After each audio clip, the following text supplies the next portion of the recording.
flow of the show for the second half hour. Okay, we're ready in 5, 4, 3, 2. Good morning, everybody, and welcome to the Saturday morning forum. Today's theme, again, is the People's Agenda. We are here at the Rainbow Push Coalition, and I am excited to talk to our panelists. We're going to get into a couple of topics that are of importance. First topic that we're going to talk to today is Trump at the NABJ. We may speak on Sonia Massey a little bit and some of the civil rights issues that are going on, but really what we want to talk about are how these things are affecting our community and how they're being reported through the media. So I think that our two guests here today are the perfect individuals to help us start to talk about this conversation. To my right, I have Attorney Andrew STROH. He is the founder of Truth, Hope, and Justice, founded in 2016. This group right here and his firm helps families that have been victims of police violence.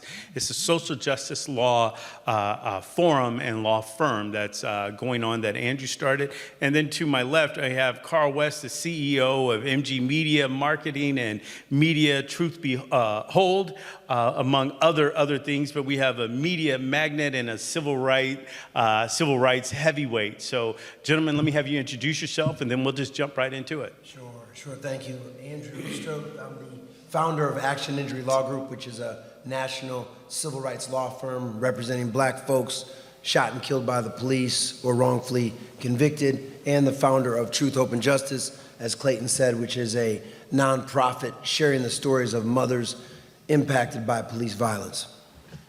Good morning, Carl West. I am the founder of TBT News and the CEO of MG Media. We are a local, but yet a national digital media company that what we do is we create and distribute relevant and real content that's really focused on how to uplift and bring clarity and equity to our community, the black community that is. And I guess I should have said this at the top. I'm Clayton Harris. I'm Clayton Harris III. I'm your host today. Let's just jump right into this. The topic of the day today is Trump at the NABJ. Former President Trump was invited to speak to the National Association of Black Journalists. There's a lot of flack and blowback for the invitation to begin with. Let's talk about the invitation, and then let's talk about the actual substance and content of what was going on. So, Andrew, what do you think about the invitation? Should he have been invited or not? I think 100%. The National Association of Black Journalists is a national organization that inspires, educates, and supports black journalists. Every presidential campaign, NABJ invites the presidential nominees. And to me, it was an opportunity for black media to question Donald Trump. And speaking of black media questioning Donald Trump, what did this do to the black media? Having this individual, and the first question, spoke to the divisiveness of the former president and the way that he has addressed the black media in general. Well, first of all, we knew exactly what to expect from him.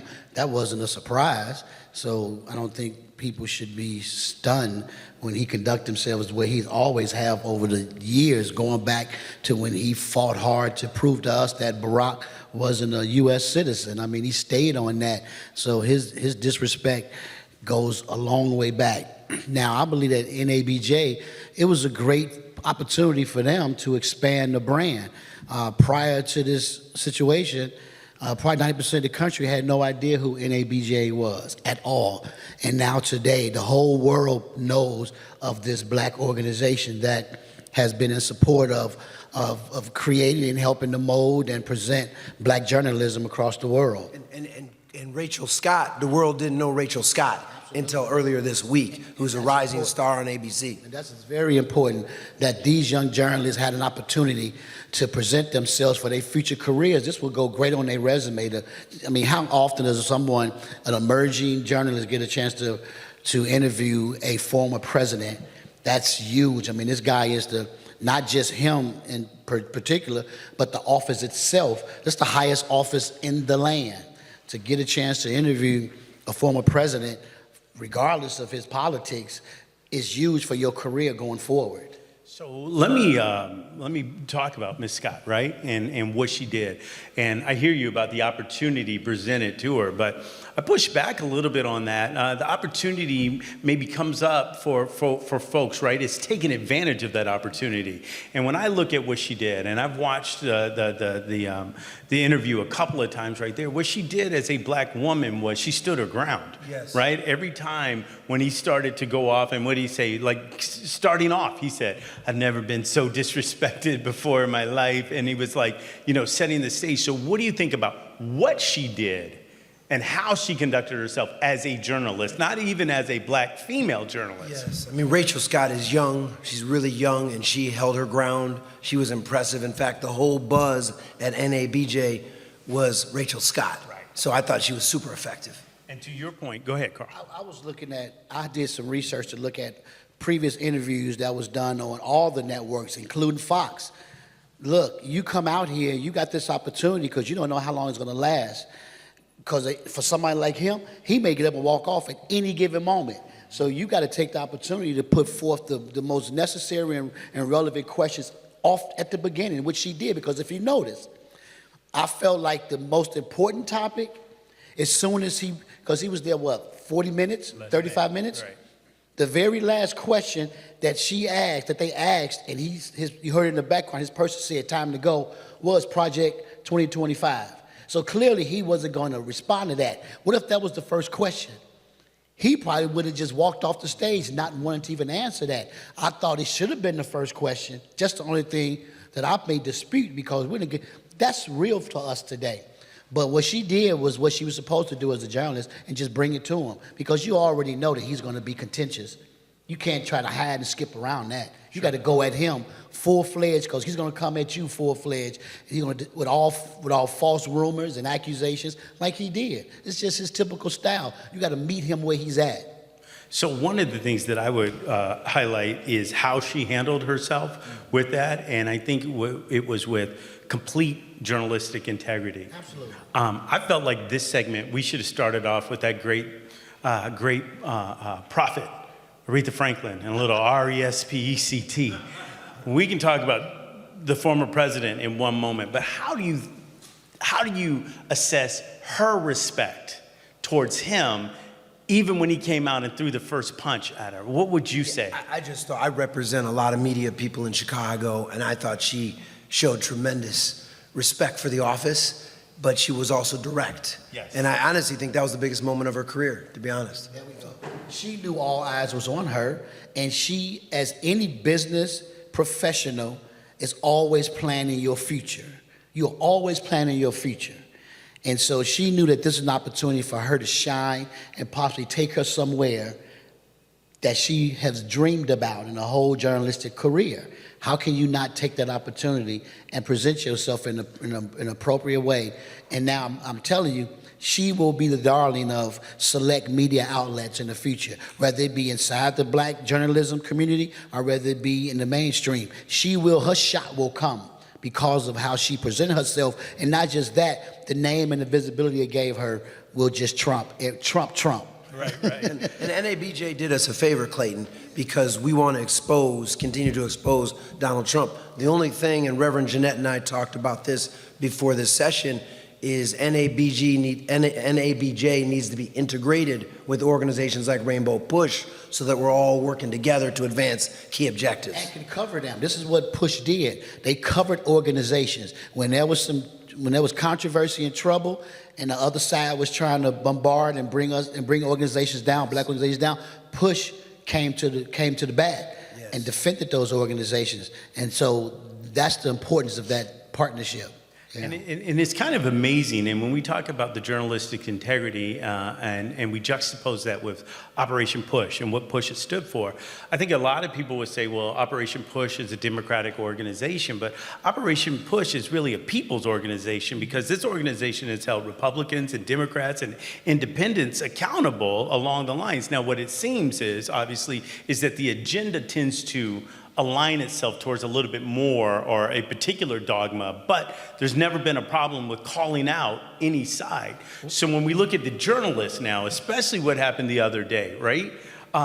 She pointed out, all three of them did in a way, or at least I felt like gave an opportunity to draw distinctions. So let's talk about the former president's behavior and the way that he came at not just her, but the media in general. What are your thoughts about that? Let me say this in defense of Operation Push in terms of where it sits in Democratic or Republican. When iconic Jesse Jackson was going to rescue hostages, he didn't ask them their political affiliation. He just did what he knew was the right thing to do. And it was, you know what I mean? So Push, people may think it lean a way, and possibly it does, but it doesn't prohibit them from going out and speaking for all people of America. I absolutely agree, and this is where I think the journalistic integrity actually comes from, right? You're not supposed to be the news. You're supposed to be reporting the news. We're reporting out. I do think that Push has more of an agenda, right, to push forward, and this will give me a perfect moment right now to invite and remind everyone that the Push's annual convention, the People's Agenda, is going to be on from August 15th through 18th. It's important that you all come here and that you all are part of it, because that helps to frame the agenda that Push moves forward, and we will be swinging right into the DNC. So now that we're back and we're talking about respect, we're talking about how the journalists respected the former president and arguably how the former president didn't respect the journalists. How do you think that reinforces the perceptions of the media and their respect and their professionalism? Carl, you want to talk about that? Well, I believe that it enhanced, once again, the reputation and the notoriety of NABJ. Let's just go with that. Again, I'll state it. Prior to that situation, 90% of Americans never heard of NABJ. So Trump did us a favor. And then we also know that within that last 2-week period since Kamala stepped on the scene, Trump's name was pushed to the back of the media cycle. And this was just a way for him to get his name back up, which is why he even agreed or forced his way on. I say he forced his way on this convention more so than being asked. He knew it was a great opportunity for him. But I believe that professionalism was front and center. And I think the integrity of media was on display. And we can just be proud, again, of the people that was there, especially the young lady who represented well. And so I have no problems with what took place. I look at the positive side, and because I'm not an emotional person, I look at things from a practical and realistic standpoint. And again, to get that kind of notoriety for the organization, man, to me is just priceless. It's worth its weight in gold. It's like all the notoriety, all the free advertising Trump get every single day on CNN, MSNBC for the last almost decade. And he only have to spend a dime on advertising because his name is going to always be in circulation. And so for NABJ, it was a blessing in disguise, the way I look at it. And what are your thoughts on whether, so you started on this, on whether he should be there or shouldn't be there, but do you think he was using, to Carl's point, the platform for himself, or is it relevant? Trump knows he needs to get some black voters. So from his perspective, it was smart, it was strategic. But to Carl's point, I think it was a better win for NABJ. Because the world was watching, and it was the first day of the conference, and it got global attention. So I thought it was very smart for NABJ. Right. No one's talking about, and with all due respect, no one's talking about to Mayor Johnson's appearance later on that day, right? No one's talking about the fact that Vice President Kamala Harris hasn't been on yet. They're talking about days later, here we are, days later, about that interview and that reporter. Well, and NABJ's mission is access. Here we go. And nominee Trump is a newsmaker, and the black media needs access to tell the black community what's happening and expose this guy. Access and opportunities. NABJ's complete mission is to expose, and to compile and deliver information, but the main mission is to give a platform for emerging journalists to come through that cycle and go off and become great in other areas. You laud when somebody, think of all the people that came through Operation Push that have come through here and went on to do great things. Organizations are meant to do that. NABJ has done that over the last 20, 30, 40 years. And so here it is again. Again, let's watch. And just think about the journalists who were there, who had a chance to witness to me, this was a teachable moment of how they should present themselves as they continue to aspire to be great in this profession. So it was a teachable moment for everybody involved, whether it be teachable moment for the voters, and for even Trump was a teachable moment, because that fool ain't coming back. He's done. He's done. He gonna realize I came up against the wrong people and the wrong woman in Kamala Harris, and I think he's gonna go somewhere and relieve himself once he loses by 10 points or more. Anyway, Clay, we got to thank God for where we are right now, right? If the Republicans had didn't go as hard against Biden, he wouldn't have stepped down and would still be the candidate.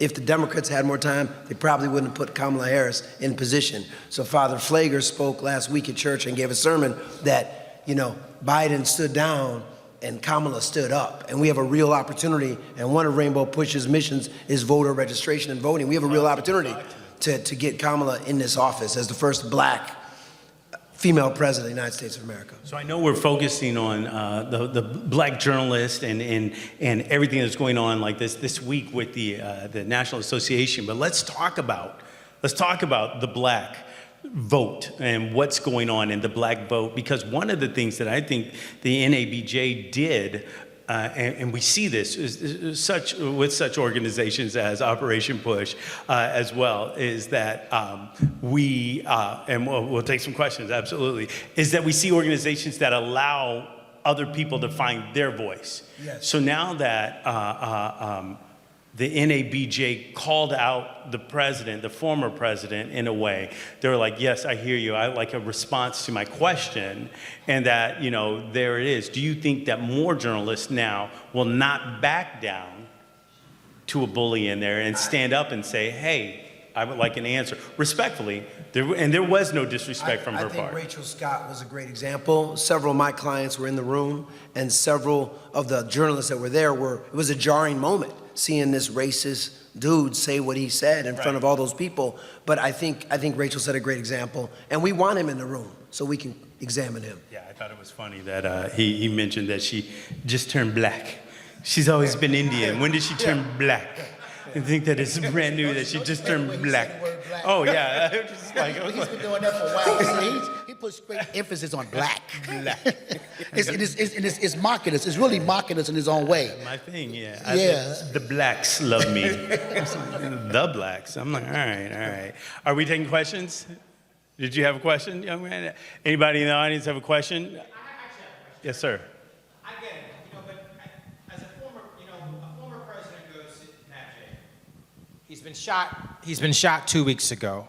I think perhaps there's a different approach to start a question from a guy who was shot at and shot 2 weeks ago before you drop into questions like the ones you started with. And I wanted to know if you had any comments on, as a professional journalist, he's got a family, he did serve as president, all those things, and you got an hour with him, right? So how are you going to use the first 30 seconds?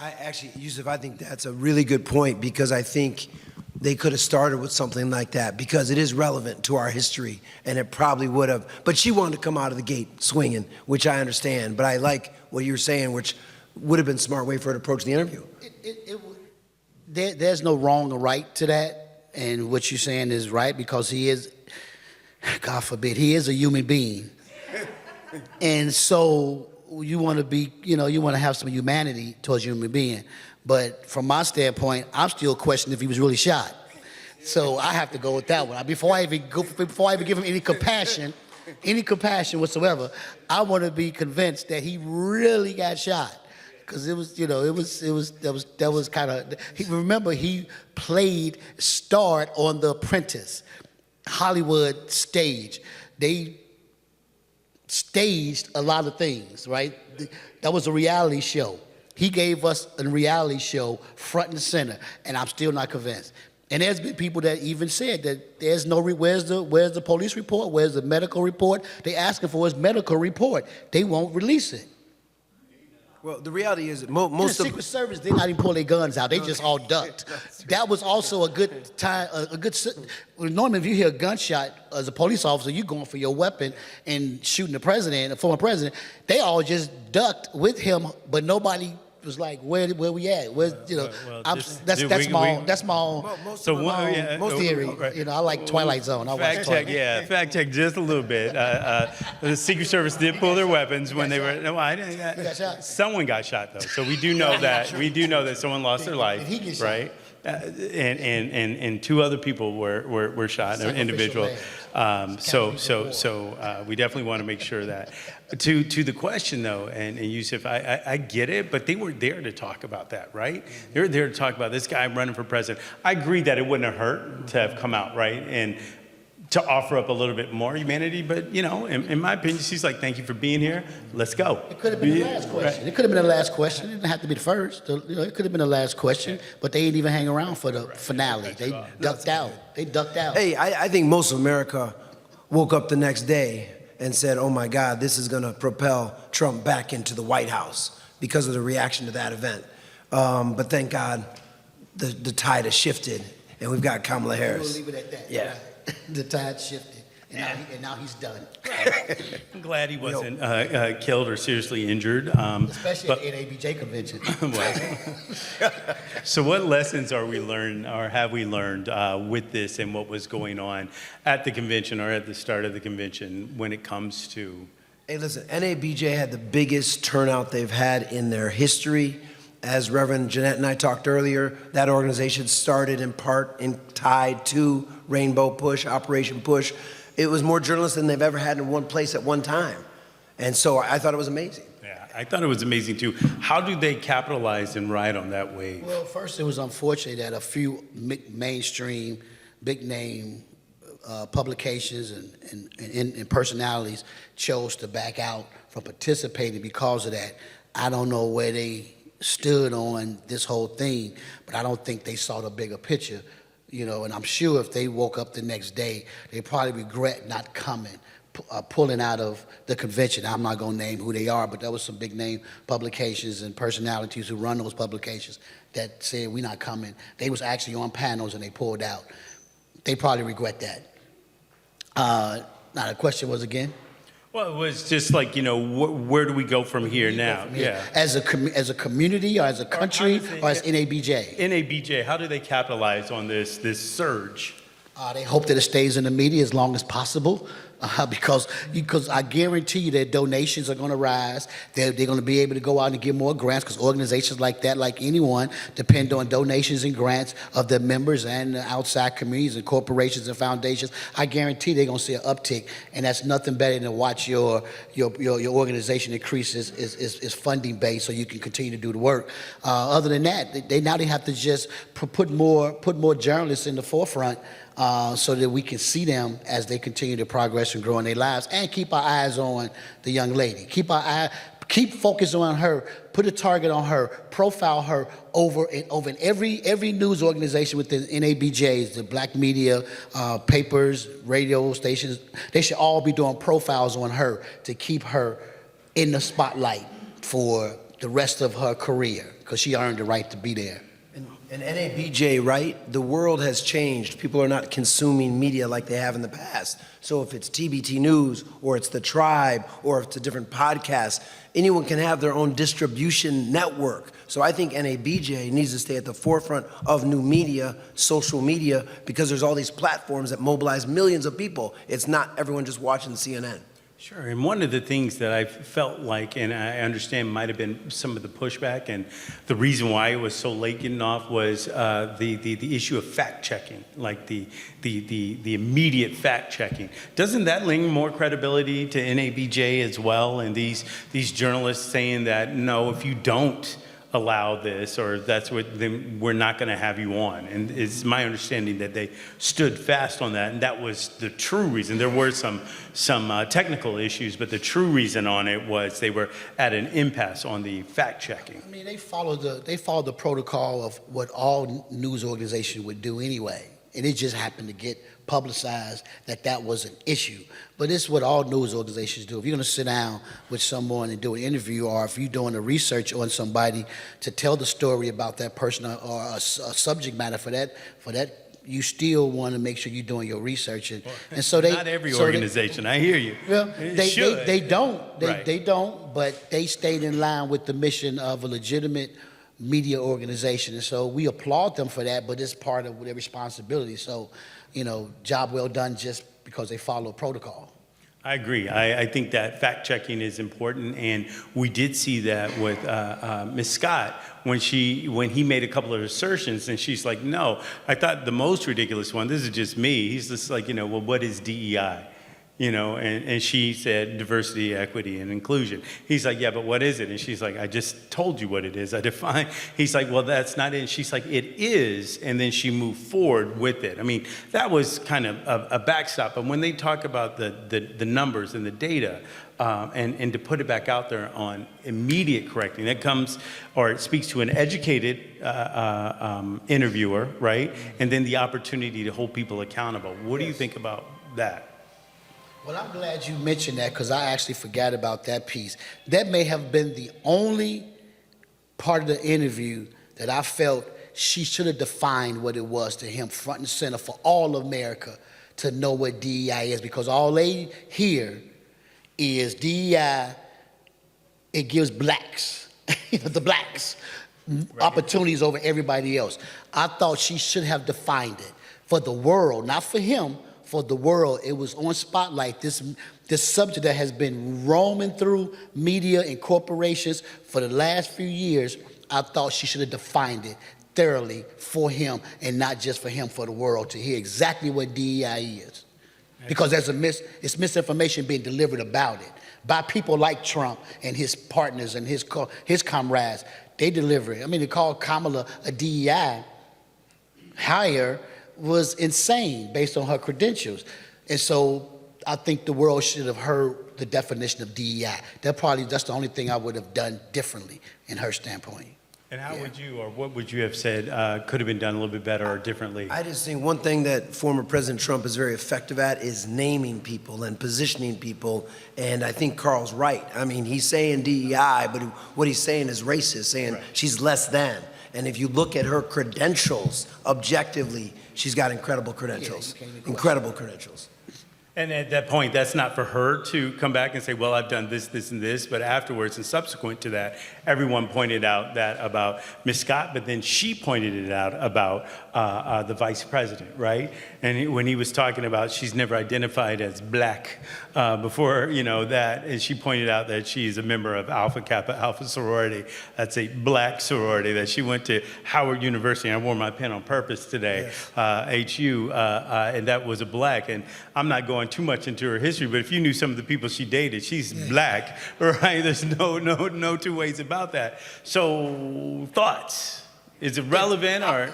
To me, it's not even relevant. I wouldn't even, if I'm writing an article, if I'm reporting on something, that's not even a conversation that I would have, because she's black. Why are you trying to make us think she's not?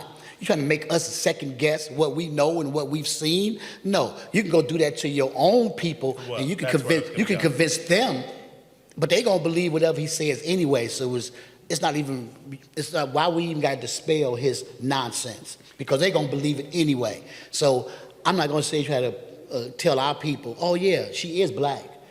We know what we know.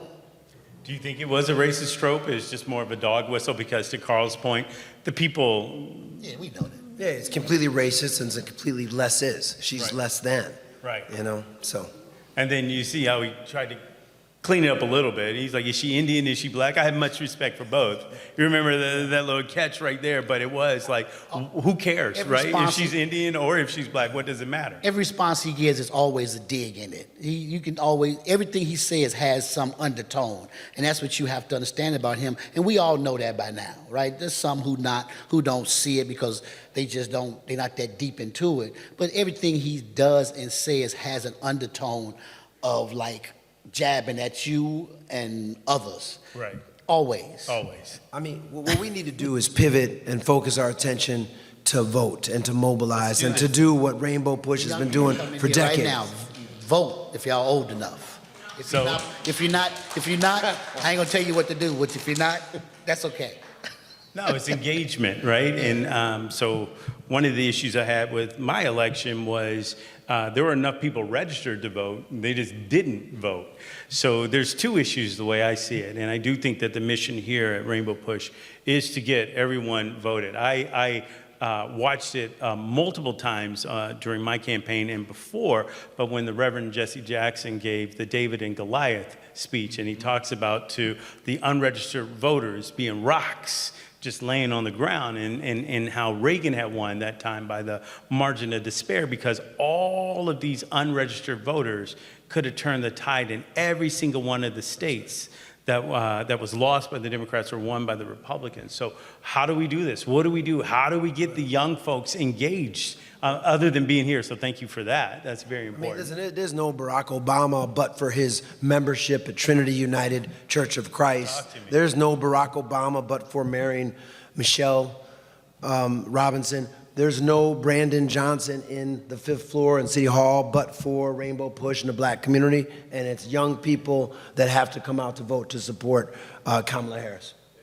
How do we engage? You're my media mogul, right? How do we spark that? It's got to be more than just a catchy rap tune, right? Or a song that's going on. It's got to be more than Beyonce, although it's fire, I mean, just duplicate what's been done in the past. I mean, Rainbow Push has done superb jobs over the decades in mobilizing voter registration and getting people to vote. We just need to go back and duplicate those messages, duplicate that formula. It's not some things are just real simple as that. Let's not try to create a brand new wheel. We can add some things to it, like talent, but they've always included personalities.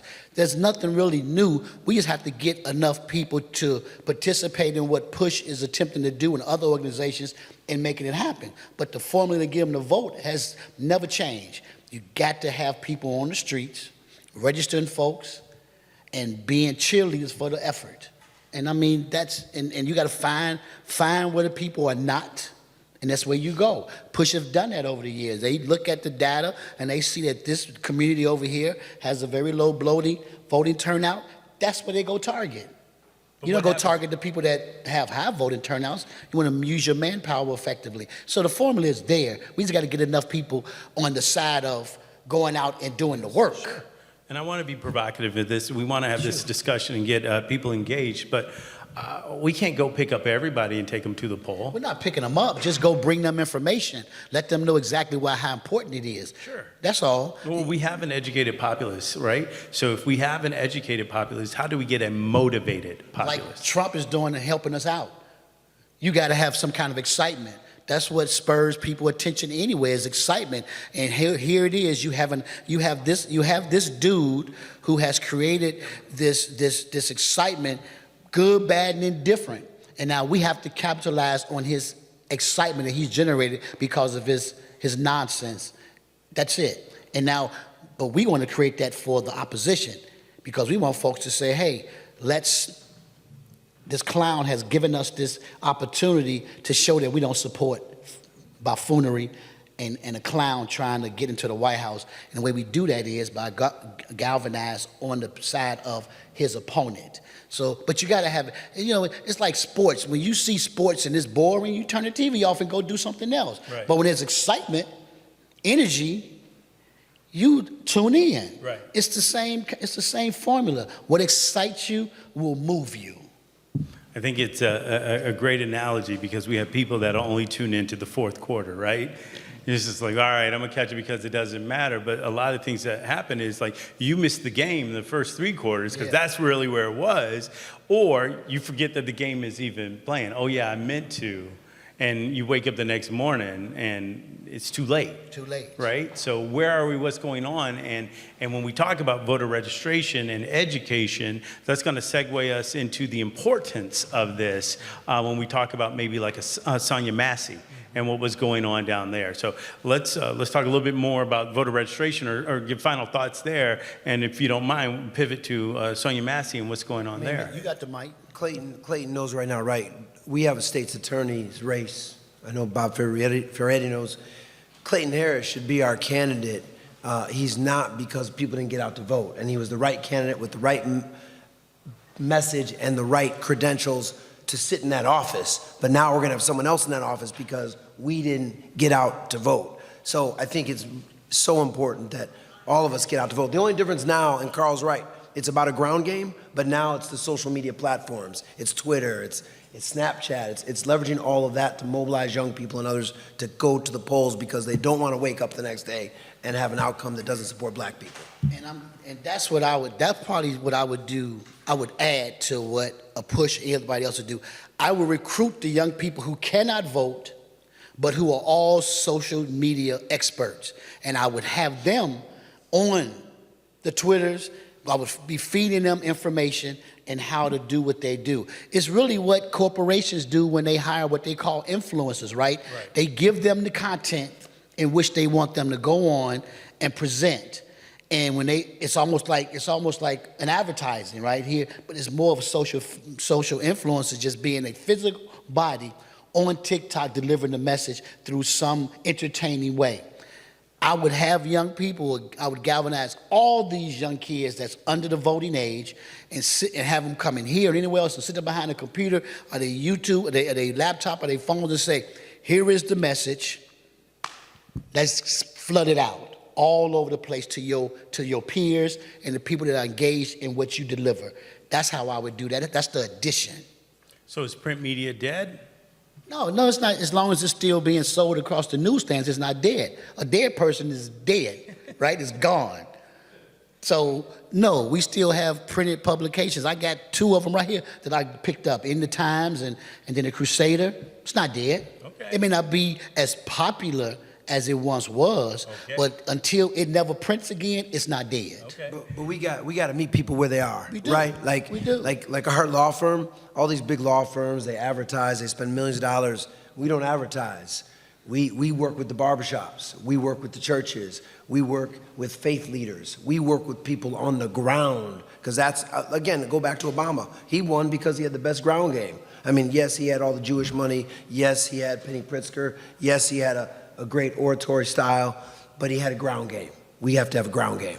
So I asked about print media being dead. You know, you have a lot of clients, right, that are anchors on news and do things like that. But, you know, is that a dying medium as well? I think it's less important. We're in a very fractured media market.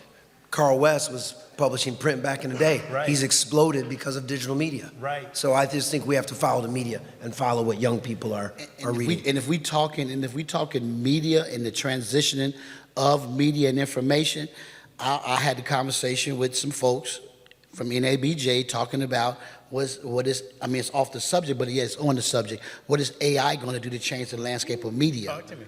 It is, and I feel, I'm like, woo, I hate to say this, but unless you're going to be in a power position, a position of innovative where you can create the mechanism, I hate to say this, but I got to.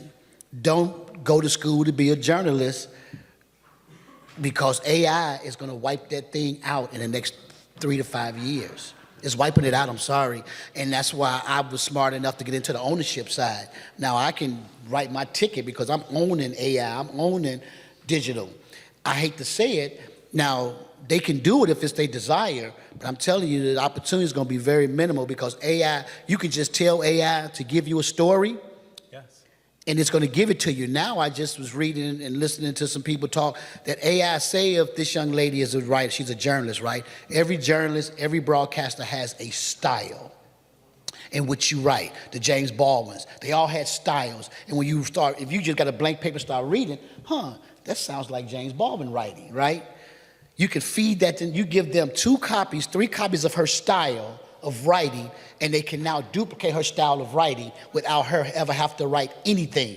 So we done with you. We're gonna feed your style of writing to your audience without you. That's coming very soon. That's very scary in terms of jobs for that profession. I know it, I see it, and I'm blessed for me to be on the ownership side. So, because I can dictate that and not lose my profession in terms of ownership. Okay. You Yeah. better not bring that to my class either. I'm joking with you. Am I going to have to start requiring people to handwrite cursive? Yeah, I'm sorry. I didn't know she was your student. No, no, 'Cause I'm you get, joking. I was gonna say, Right, no, yeah, you're gonna have to require signatures now. There will be some space for journalism, of course, when there's one-on-one interviews, so focus more on that, the human interest stories of sitting down with individuals and getting their thoughts and ideas and documenting that through video. Those things will exist still. AI has not figured out that until they come with the robots that can do it. That's still some years down the road. But in terms of just the actual content that you put on, because a lot of times media now is aggregated information. It's all aggregated, right? And so that aggregate information is going to be generated by AI. It's doing it right now as we speak. Wall Street Journals, Bloomberg News, USA Today, they slashing their editorial departments because of that very reason right now. And people are complaining because they're saying, man, y'all just killing us off. They're like, well, we saving money, so what do we care? Go do something else. But you told me he wasn't dead. I said print wasn't dead. I didn't say it wasn't I'm going to die. messing I with didn't you, say man. I didn't say it wasn't going to die. Right. I just said it's not dead currently because I'm still reading In These Times And I am and The too. Crusader. We're going to take some questions here in about 5 minutes. I do want to talk about one aspect of the media and what's there and meeting people where they are, because the evolution of certain mediums into our media has really benefited the Black community. And let's talk about Sonia Massey and what's going on.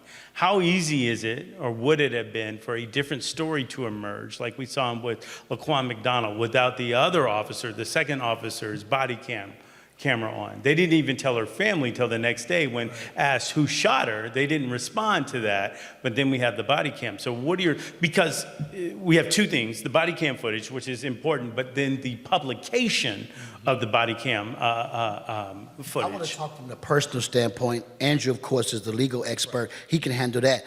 The personal standpoint is that, and as we all know as fighters of civil rights, King, and so many others, right? There are always those moments, right?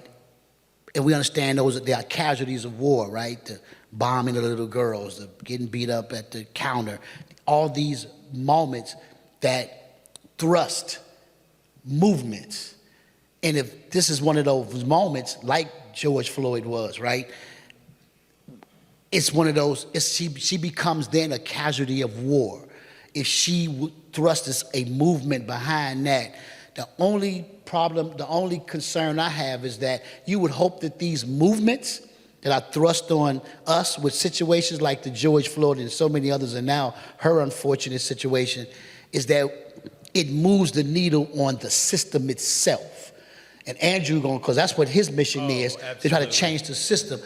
I just don't know if these people want to change this system enough on our behalf. From a personal standpoint, that's what disturbs me, because we've seen this story before, and these people continue to live and egregiously like that by because that was to me worse than the Floyd, that was worse than the Laquan, point blank. You know what I mean? I still can't even phantom somebody. I can, because I know the history of which we all come from, hangings and murders, but I just find it just crazy that a dude could just shoot somebody point blank and without no remorse and act like, oh, well, don't worry about even giving no medical treatment because their head blown off. Right. And this is what you established your That's why. firm, please. The world has changed because everything is on video.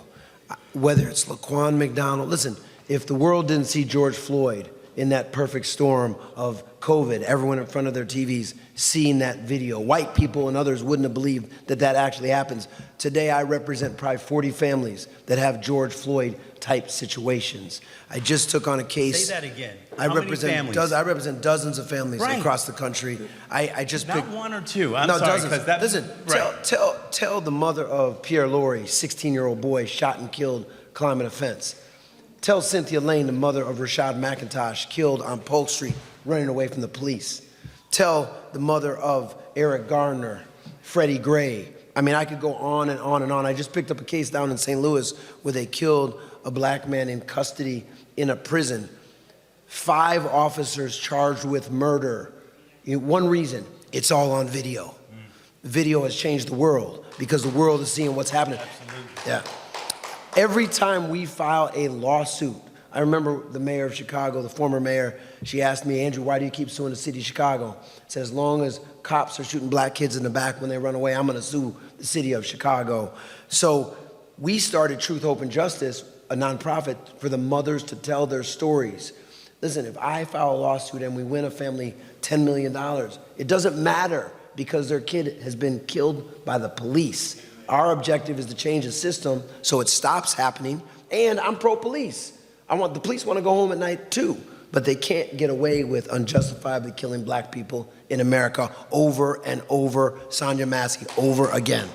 And I absolutely appreciate that. I was excited about you two both coming here. I appreciate Bob Fioretti being here. But that was the reason why I was running for state's attorney as well.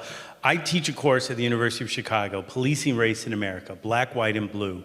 It was born out of George Floyd and everything that was going on. And to the university's credit, they came to me and asked me if I could create a course about this. And the course is provocative. And I take everyone back to slavery, right at the end of slavery, and we talk about slave patrols, right? And how it evolved into today's policing. What you said resonates for me. I'm a military brat. I absolutely, positively respect police officers, want police officers. The issue is that the community in most need of police is the community most unlikely to call the police because of things like Sonia Massey. Yes. You know, because she called and said, I think that there's an intruder. They search and everything like that. They go into her house. I get that. I really do. Let's go inside, make sure there's no one in there, all right? But then they directed her. And I'm not following the police. There's boiling water. The video says, hey, I'm not trying to catch on fire or whatnot. So she goes to turn it off. But then when she turns around, the one officer backs up and she's like, well, why are you backing away? And he's just like, you know, and then she's like, I rebuke you in the name of Jesus, you know, and then everything escalated, right? So we have to talk about policing as well, not just the recording of it, right, and the prosecution of it right there. We have to talk about the reform. And if I could bring it back to both candidates now for our president, they have two starkly different outlooks on police reform. And when we talk about immunity and everything else that's going on like that, do you have a thought of being a civil rights attorney, and then we'll come to the media and how it looks, or what are your thoughts right there? Unqualified immunity. I have a whole lot of thoughts. I think that we got to stop it from happening.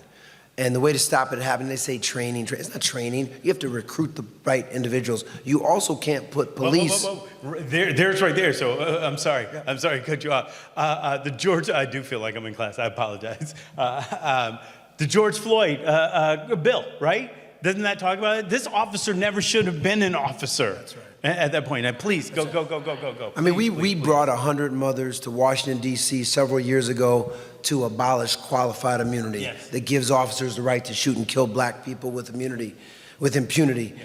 So, you know, our objective is you got to change the game. And how are we going to change the game? And, you know, Trump, listen, I'm pro-law enforcement, but you have to have the right law enforcement. I represent a young man, you may have heard in Carroll Stream, Isaac Goodloe, 30-year-old black man in his home. The cops are called because there's a domestic. The woman is out of the house.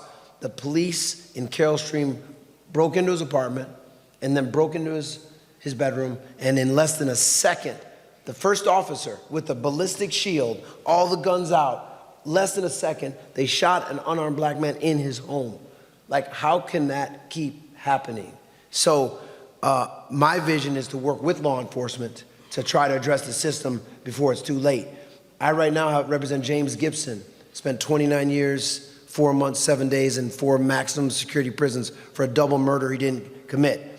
John Burge and the Midnight Crew torturing black people on the South and West Sides for decades. The city of Chicago has spent millions defending that case. The system is broken on every level, so we have to go to the core issue so we can work with law enforcement where we can stop this from happening. So it's a complex issue. Yes, sir. I want to go to where you mentioned, you went back to the politics of Trump and Harris. Trump is a fraud because he claims that he's pro-law enforcement, but he would not renounce and had no problem with when the insurrection took place. That was all about disrespecting law enforcement. 140 officers assaulted. How can you tell me you pro-law enforcement and those people that all were on your command, allegedly, stormed the Capitol and put the rule of law totally in the back seat? You can't run on that. And I'm sure Kamala Harris and her team is putting something together that would dispel that nonsense. He is pro-Donald Trump, and of course, whatever he says will help people in his favor, he will say it and he will do it. So that's the only part with that. So hopefully, again, Vice President Harris will utilize that situation when he brings up he's pro-police, because absolutely you're not. You actually are unpatriotic as you can possibly get to send somebody to go and raid the actual house that represents patriotism at its finest. Come on, that's nonsense with that man. Everything he says is fraudulent. So the only thing I want to say is, listen, we're here standing on the shoulders of Reverend Dr. Jesse Jackson. We wouldn't be here but for him, so thank you. So in our last 5 minutes, we can take some questions from the audience if anyone has a question. No. You did have one. Right. Did you? I did. Well, please, come with it. And identify yourself, brother. Okay, well, good morning. My name is David Buckles. I am An esteemed member of Mega Psi a Phi resident of Fraternity the South Side, Incorporated. 89th and Union. My question, my rather comment at that time when you guys were debating is, certain media outlets dead. I think you kind of have you can ask them if it's dead, right? The paper, things of that nature, right? That was my comment at that time. But as a 29-year-old that uses social media, right, and is seeing my friends and people of that nature on social media platforms, basically comparing her to him and saying things of the nature like, well, I'm not going to vote for her either, right? She's, things of that nature. What would you say, or how would you dispel some of those comments or posts or statuses as somebody who does think that for one person it's a movie or TV show, and for the other person it is life or death in terms of our candidates? That's up to you. Where do you sit in the scheme of politics and caring about the future of your community, your family, and your country? If that's relevant to you, as you stated, you're on these social media platforms and you reading these posts, it is your job, not your job, but I would think it would be your responsibility to script your own messages that can dispel what they're talking about. Have some real serious conversations. You ignite real serious conversations when you see conversations that are not being responsive to what should happen for each individual, and that is to participate in the process of voting and select the best candidate possible, the one that makes the most sense. You have to ignite that conversation. Each one of them have to also ignite conversations when they see it. It's always cool to look and read and be excited and say, hey, look, they going at it, they this and that. If you have an objective, if you have a thought, interject your thought in it, but let it make sense and be logical and move the conversation to a positive place. Let me tell you, one thing that I do in my course is I tell all my students day one that they have to find their voice.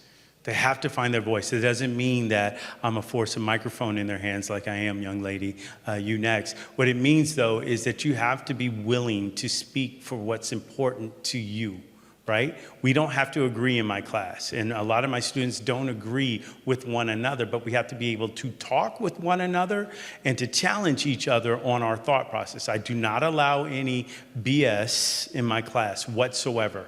If someone says something, they have to back it up. They can't just parrot something they heard from their parents or from their friend, or they got on Snapchat, if that's still alive. That might be dead. On Instagram or anything else like that. They have to come back with some facts. Now, if you can, and whether I disagree or not, that is fine, but you have to find your voice. So we started talking about the NABJ, right, and what was going on, and with Ms. Scott and how she did that. What I think she did was she gave people the permission to use their voice more. by standing there and standing up and saying, and it's not even so much standing up to the former president, it is, or to a bully, or however you want to look at it, it was standing up with integrity and respect whilst he's being disrespected and stuck with, no, I want you to answer my question, right? And representing free speech. And that is what you it's all built have upon. it. And think about what this organization has been built upon, right? Getting everyone out to vote, what we're talking about. Voting is one thing and one thing only. It is allowing your voice to be heard. This person speaks more to me than that person does, or about me and or for me, right? And we do have to stop making candidates take purity tests. So if I don't agree with you 100% of the way, fine, I ain't voting. I'm gone, I'm out. You know, or I'm voting for the other person. I was like, are they doing the same thing? And we have to make sure that we're looking at who has the best interest in mind. So we have 2 minutes, and we can take maybe one or two. I do. I would love for right here. Microphone to one of these young people Please. right here in front. And if you don't mind. Hey, now is the time you Right. find. Now Come is the on. time you find your voice. Come on. Which one? I'm looking at you. Right here. Right here. Right here. Please. Can I ask how old you are? She Come on. has a question. Okay. I've been watching her on social media right there on her phone. No, right there at the end. Whatever you're on the phone typing, that's what you tell us. That's what you talk to us about. What you on the phone typing? No, that's cool. What's important to you? What's going to get you to move? And I understand, and you know, I know it's sensitive to ask people their age or whatnot, and maybe you're not of voting age just yet, but what's important to you? And how are you getting your info? What you think about Sexy Red? Give her the microphone. There we go. You don't know? What you think about Sexy Red? Yeah, give her the microphone, please. There we go. So you got to go hit them where they are. Right, Because right. they all know Sexy Red. I mean, Sexy Red is a rapper that we listen to. She's common now because she's out there. She's not boring, so we pay attention to her. Yeah. How do you get your information? You on Instagram? TikTok. Sexy Red. From Sexy TikTok? Red. TikTok. From Sexy Red. TikTok. She's yeah. leading. Do you She's see leading the charge. any politicians? Have you seen anything from Vice President Harris or former President Trump on TikTok? Camilla. I seen her a lot on TikTok now. Okay. All right. Anybody else? You want it? There's an opportunity to use your voice. All right, right behind you. Okay, yes. Hi, good morning. I just want to make a comment about it all. I used to go to NABJ conventions for about 2 or 3, maybe 4 years straight when I was in college. So what I'm hearing today, you know, it sounds like something interesting happening in media, and I felt like I wanted to be at NABJ this year, but I didn't make the plans I needed to go. But I felt that it was something that was going to take place at NABJ. So I'm glad to hear that it was that meeting with this new journalist and presidential candidate, Donald Trump. I also just wanted to say that word is very important. I do a lot of biblical research and studying these days instead of broadcast journalism. So I think it's important for us all to remember that in the beginning was the Word, and the Word was God, and the Word was with God. And as far as our characters and needing to find our voice, there's nothing more pleasing to God than a quiet spirit. So let him help you find your voices and your directions. Thank you very much. Well, ladies and gentlemen, we really appreciate you all coming out to engage with us in this conversation, this dialogue. I want to thank my esteemed panelists for being here and engaging in this conversation. You stayed longer than I know that y'all were had time to stay, so I really appreciate it. I want to remind everybody that the People's Agenda is on the ballot, as well as we come to the annual convention for PUSH from August 15th through the 18th here at Operation PUSH. We need you all to be engaged. The policies that we're going to to put out are going to be born out of young people like you all, out of faith-based people like you all, out of people that are and have been influenced and are going to influence our politics and our policies. So we need you here to hear your voice from August 15th to the 18th as we swing into the Democratic National Convention, August 19th through the 22nd. Don't go to one without having been to the other. The People's Agenda is all day, daily. We'll get you the exact time from the 15th to the 18th of August here at Rainbow Push. I'm Clayton Harris III. I appreciate you all for coming out and being part of this conversation. Thank you.